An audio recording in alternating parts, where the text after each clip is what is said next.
எல்லாருக்கும் வணக்கம் and welcome back to our channel. நடிகை மும்தாஜ் ஒரு காலகட்டத்தில் வந்துட்டு தமிழ்நாட்டுடைய கவர்ச்சி கன்னியா இருந்தவங்க இப்போ எப்படி இருக்காங்க தெரியுமா? அதாவது இந்த கவர்ச்சி வேடத்துல நடிச்சதே தப்பு, நான் இதுக்கப்புறம் அந்த மாதிரி காட்சிகள்ல நடிக்க போறது கிடையாது, மேலும் என்னால அல்லாஹ்வை உணர முடியுது, நான் குர்ஆனை முழுமையா படிக்க போறேன் அப்படின்னு சொல்லிட்டு இருந்தாங்க.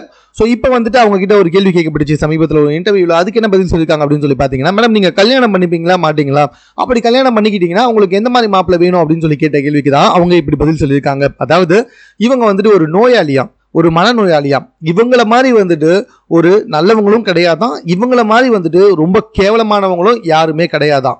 ஸோ எப்போ எப்படி இருப்பேன் அப்படின்றது அவங்களுக்குமே வந்துட்டு தெரியாதாம்.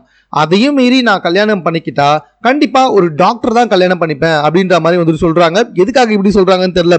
நோயை குணப்படுத்துறதுக்காக ஒரு டாக்டரை கல்யாணம் பண்ணிப்பேன்னு சொல்றாங்களா, இல்லைன்னா உண்மையிலேயே இவங்களுக்கு டாக்டர் மாப்பிள்ள தான் வேணும் அப்படின்னு சொல்றாங்களான்னு தெரியல.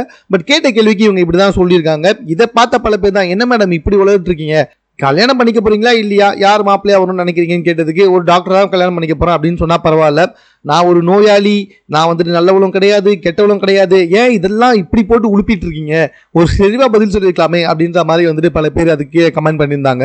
இது குறித்த உங்களுடைய கருத்து என்னன்றதை நீங்க கமெண்ட்ல தெரியப்படுத்துங்க. மேலும் இது போன்ற செய்திகளை கூட தெரிந்து கொள்வதற்கு நம்ம சென்னை சேனலை சப்ஸ்கிரைப் பண்ணுங்க.